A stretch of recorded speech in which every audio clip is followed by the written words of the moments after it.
ಮಾಡಲ್ಲ, ಎಲ್ಲದಕ್ಕೂ ಮಧ್ಯದಲ್ಲಿ ಬಂದೆ.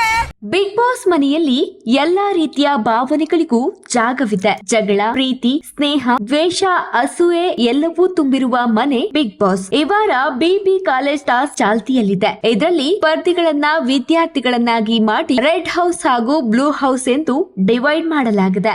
ನಿನ್ನೆಯ ಸಂಚಿಕೆಯಲ್ಲಿ ಬಿಬಿ ಕಾಲೇಜ್ ನ ಪ್ರಿನ್ಸಿಪಲ್ ರಘು ಅವರು ವಿದ್ಯಾರ್ಥಿಗಳಿಗೆ ಪ್ರೀತಿ ಅಂದರೆ ಏನು ಅನ್ನೋ ಪ್ರಶ್ನೆ ಕೇಳಿದ್ರು. ಅದಕ್ಕೆ ಎರಡೂ ಟೀಮ್ ನ ಸದಸ್ಯರು ಪ್ರೀತಿ ಬಗ್ಗೆ ತಮಗೆ ತೋಚುವ ಅರ್ಥ ನೀಡುವ ಪ್ರಯತ್ನ ಮಾಡಿದ್ರು. ಈ ಸಂದರ್ಭ ಕುಡ್ಲದ ಕುವರಿ ರಕ್ಷಿತಾ ಶೆಟ್ಟಿ, ಪ್ರೀತಿ ಅಂದ್ರೆ ಒಂದು ಟ್ರೂ ಬಾಂಡ್, ಅದರಲ್ಲಿ ಸ್ವಾರ್ಥವಿರಲ್ಲ.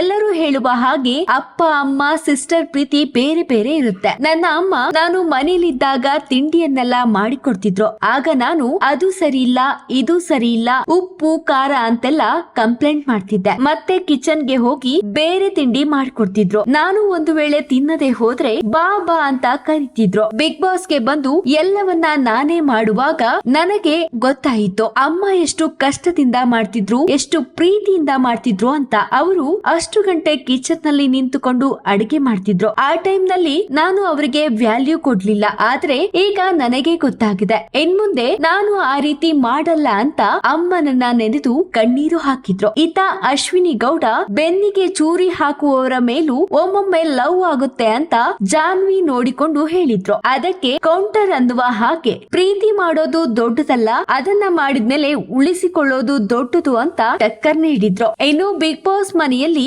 ರಕ್ಷಿತಾ ಅದ್ಭುತವಾಗಿ ಆಟವಾಡ್ತಿದ್ದಾರೆ. ಟಾಸ್ಕ್ ಆಗಲಿ, ಅಡುಗೆಯಾಗಲಿ ಅಥವಾ ಡಿಬೇಟೇ ಆಗಿರ್ಲಿ, ಎಲ್ಲದರಲ್ಲೂ ತಾವು ಸ್ಟ್ರಾಂಗ್ ಅಂತ ಪ್ರೂವ್ ಮಾಡಿಕೊಂಡಿದ್ದಾರೆ. ದೊಡ್ಡ ಮನೆಯಲ್ಲಿ ಯಾರಿಗೂ ಕೇರ್ ಮಾಡದೆ, ಯಾರಿಗೂ ಹೆದರದೆ ಮೆಚೂರ್ಡ್ ಆಗಿ ಮಾತನಾಡುವ ರಕ್ಷಿತಾ ಅವರ ನೇರ ನುಡಿ ವೀಕ್ಷಕರಿಗೂ ಕೂಡ ಸಖತ್ ಇಷ್ಟವಾಗಿದೆ. ಈ ವಾರ 8 ಸ್ಪರ್ಧಿಗಳು ನಾಮಿನೇಟ್. ಮೊನ್ನೆ ಬಿಗ್ ಬಾಸ್ ಮನೆಯಲ್ಲಿ ಮುಂದುವರಿಯಲು ನಾವೇಕೆ ಅರ್ಹ ಎಂಬ ವಿಷಯದ ಬಗ್ಗೆ ಚರ್ಚಾ ಸ್ಪರ್ಧೆಯನ್ನ ಏರ್ಪಡಿಸಲಾಗಿತ್ತು. ಇದರ ಫಲಿತಾಂಶ ನಿನ್ನೆಯ ಸಂಚಿಕೆಯಲ್ಲಿ ಪ್ರಕಟವಾಗಿತ್ತು. ಸೋತ ಸ್ಪರ್ಧಿಗಳು ನಾಮಿನೇಟ್ ಆಗಿದ್ದಾರೆ. ಅದರಂತೆ ಈ ವಾರ ಮನೆಯಿಂದ ಹೊರ ಹೋಗಲು ರಾಶಿಕಾ ಶೆಟ್ಟಿ, ರಿಷಾ ಗೌಡ, ಅಶ್ವಿನಿ ಗೌಡ, ಧ್ರುವಂತ್, ಧನುಷ್, ಗಿಲ್ಲಿ ನಟ, ಮಾಳು ಹಾಗೂ ಮಲ್ಲಮ್ಮ ಅವರು ಮನೆಯಿಂದ ಹೊರ ಹೋಗಲು ನಾಮಿನೇಟ್ ಆಗಿದ್ದಾರೆ. ಇವರಲ್ಲಿ ಯಾರು ಔಟ್ ಆಗುತ್ತಾರೆ ಅನ್ನೋ ಕುತೂಹಲ ಕೂಡ ಹೆಚ್ಚಾಗಿದೆ. ಚರ್ಚಾ ಸ್ಪರ್ಧೆಯಲ್ಲಿ ಸೋಲು ಗೆಲುವು ಜಡ್ಜ್ ಮಾಡುವ ಸಂಪೂರ್ಣ ಅಧಿಕಾರ ಪ್ರಿನ್ಸಿಪಲ್ ರಘುಗೆ ಬಿಡಲಾಗಿತ್ತು. ರಘು ಫೇವರಿಸಂ ಮಾಡಿರುವ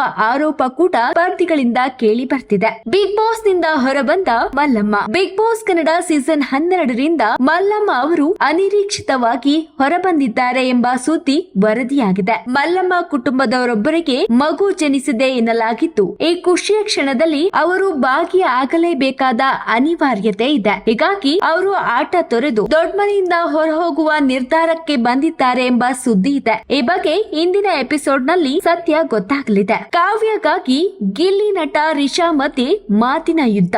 ಬಿಗ್ ಬಾಸ್ ನಿಂದ ಈ ವಾರ ಹೊರ ಹೋಗಲಿರುವ ಸ್ಪರ್ಧಿಗಳ ಲಿಸ್ಟ್ ಘೋಷಣೆಯಾಗಿದ್ದು, ಇದರಿಂದ ನಾಮಿನೇಟ್ ಆದವರ ಎದೆ ಡವಡವ ಎಂತಿದೆ. ಇದರ ಬೆನ್ನಲ್ಲೇ ಕಾವ್ಯಕ್ಕಾಗಿ ಗಿಲ್ಲಿ ನಟ ಹಾಗೂ ವೈಲ್ಡ್ ಕಾರ್ಡ್ ಸ್ಪರ್ಧಿ ರಿಷಾ ಗೌಡ ಮಧ್ಯೆ ದೊಡ್ಡ ಜಗಳವೇ ಆಗೋಗಿದೆ. ಸ್ಪರ್ಧಿಗಳೆಲ್ಲ ಬೆಡ್ ಮೇಲೆ ಇರುವಾಗ ರಿಷಾ ಗೌಡ ಹಾಗೂ ಗಿಲ್ಲಿ ನಟ ನಡುವೆ ವಾಕ್ ಸಮರ ನಡೆದಿದೆ. ಕಾವ್ಯ ಒಂದು ಸಾರಿ ಜಗಳ ಆಡಿದ್ರೆ ಲೈಫ್ ನಲ್ಲಿ ಮತ್ತೆ ಮಾತನಾಡಲ್ಲ. ಕಾವ್ಯಗೆ ಬೇಡ ಅಂದ್ರೆ ಬೇಡ, ಬೇಕು ಅಂದ್ರೆ ಬೇಕು ಅಷ್ಟೇ ಎಂದು ಚಂದ್ರಪ್ರಭಾ ಬಳಿ ಕುಳಿತು ಗಿಲ್ಲಿ ನಟ ಹೇಳ್ತಿದ್ರು. ಆಗ ಗಿಲ್ಲಿ ನಟ ಮಾತಿಗೆ ಕಾವ್ಯ ಕೂಡ ನಗ್ತಿದ್ರು. ಆದ್ರೆ ಇದೇ ವೇಳೆ ಇನ್ನೊಂದು ಬೆಡ್ ಮೇಲೆ ಇದ್ದ ವೈಲ್ಡ್ ಕಾರ್ಡ್ ಸ್ಪರ್ಧಿ ರಿಷಾ ಅವರು, ಗಿಲ್ಲಿ ನೀನು ಕಾವ್ಯಕ್ಕೆ ಬಕೆಟ್ ಹಿಡಿತಿದ್ದೀಯಾ ಎಂದು ಪ್ರಶ್ನೆ ಮಾಡಿದ್ರು. ಇದಕ್ಕೆ ಗಿಲ್ಲಿ ನೀನು ಎಲ್ಲರಿಗೂ ಬಕೆಟ್ ಹಿಡಿಯುತ್ತಿದ್ದೀಯಾ ಎಂದು ಟಕ್ಕರ್ ಕೊಟ್ಟಿದ್ದಾರೆ. ಇದ್ದಕ್ಕಿದ್ದಂತೆ ಫುಲ್ ಗರಂ ಆದ ರಿಷಾ ಜೋರು ಧ್ವನಿಯಲ್ಲಿ, ನಿನ್ ಹತ್ರ ನಾನು ಅನಿಸಿಕೊಳ್ಳಲ್ಲ, ಬಂದಾಗಿನಿಂದ ನೋಡ್ತಾ ಇದ್ದೀನಿ, ಕಾವ್ಯ ಕಾವ್ಯ ಕಾವ್ಯ ಅಂತಾನೆ